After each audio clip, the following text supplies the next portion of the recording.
कामातुराणाम न भय न लज्जा।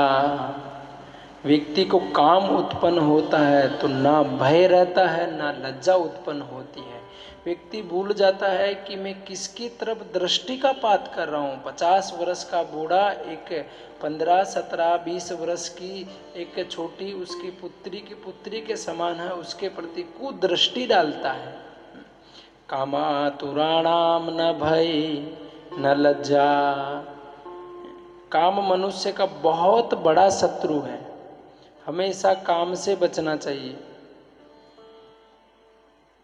काम जब इस बुद्धि पर हावी होता है तो बुद्धि को बिगाड़ देता है। सही और गलत का फर्क ये बुद्धि नहीं पकड़ पाती है। इसलिए हमेशा काम रूपी शत्रु से इस मनुष्य को बच के रहना चाहिए, इस देह को बचाना चाहिए ताकि आत्मा का हित हो सके।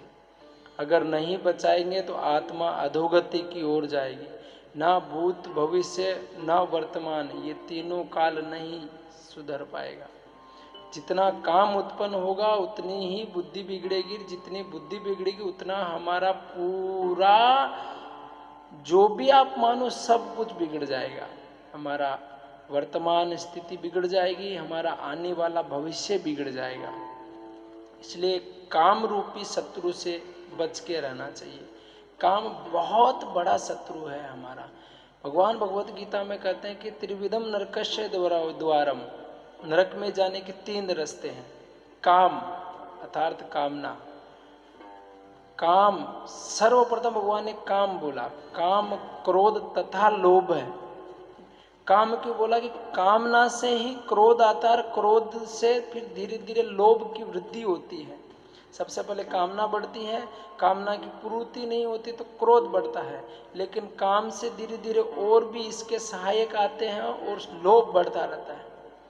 लोभ भी बड़ा शत्रु है, काम भी बड़ा शत्रु है, क्रोध भी बड़ा। तीनों नरक में जाने के द्वार हैं। व्यक्ति यदि इन तीनों के अंदर लगा है तो निश्चित नरकगामी होगा। विचार कीजिए, चक्रवर्ती सम्राट महाराज नहुस पृथ्वी के नहीं स्वर्ग के राजा बने। इंद्र को ब्रह्म हत्या का पाप लगा। सप्त ऋषि सहित वहां के गुरु साक्षात बृहस्पति जी आए और इनको यहाँ से लेकर गए कि आप स्वर्ग में जब तक राजा इंद्र नहीं आते तब तक आप यहाँ का शासन भार संभालिए। बड़े चक्रवर्ती सम्राट, निर्मल बुद्धि, प्रजा को हमेशा पुत्रवत पालन करने वाले, समस्त स्त्रियों को मातृवत दृष्टि से देखने वाले ये चक्रवर्ती सम्राट राजा नहुस पृथ्वी से स्वर्गलोक में गए और बहुत सुंदर शासन करते थे। वहां पर भी जाके बड़ा सुंदर शासन करते थे। सबके प्रति समदृष्टि, सबके प्रति प्रेम।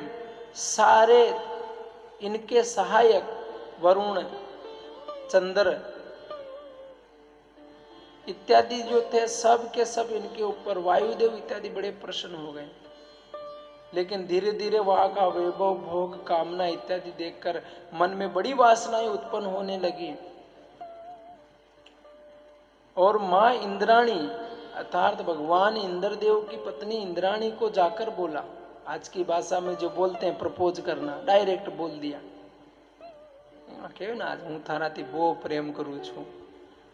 प्रेम नहीं, वो काम होता है। प्रेम जो है केवल कृष्ण से किया जा सकता है, बाकी सब लोगों से कामना की जाती है। और काम भी नहीं होता, केवल स्वार्थ होता है।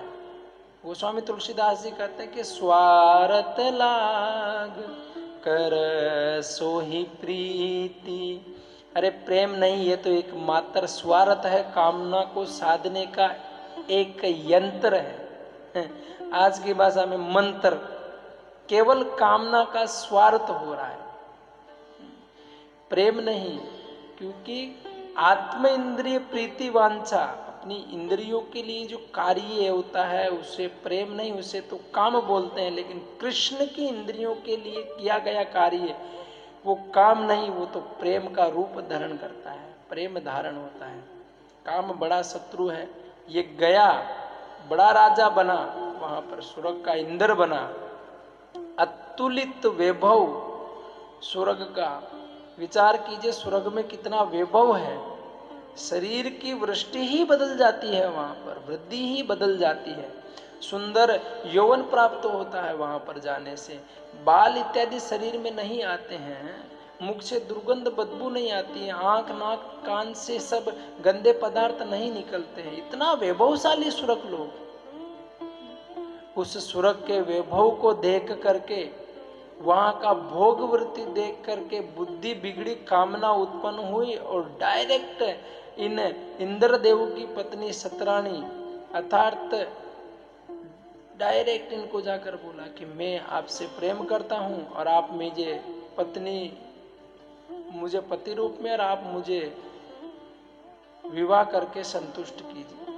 अभी ये पहले ही विवाहित, कैसे इस प्रकार से? बोला कि नहीं, मैं तो एक पतिव्रता, लेकिन नहीं समझा कि नहीं, आपको, मैं यहाँ का राजा हूं और राजा का आदेश मानना पड़ेगा। तो क्या करे बेचारी अबला नारी, क्योंकि पतिदेव नहीं है सहायक,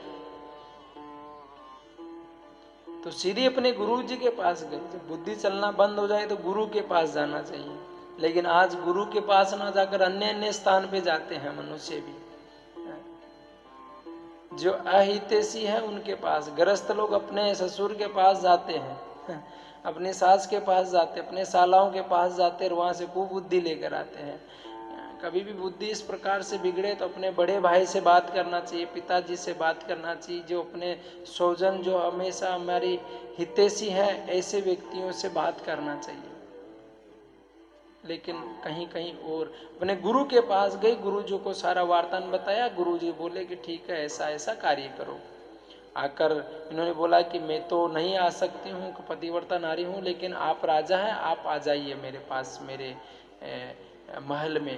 बोला कि ठीक है, लेकिन एक शर्त है, आप राजा हो इसलिए अकेले मत आना, ये सप्त ऋषि को पालकी ढुला कर लेकर आना। बेचारे बुजुर्ग सप्त ऋषि बूढ़े कैसे पालकी को ढोए, लेकिन ये बलशाली राजा आदेश दिया, पालकी में बैठा, बड़ा खाया पिया मोटा तगड़ा नहुस पालकी में बैठकर आने लगा।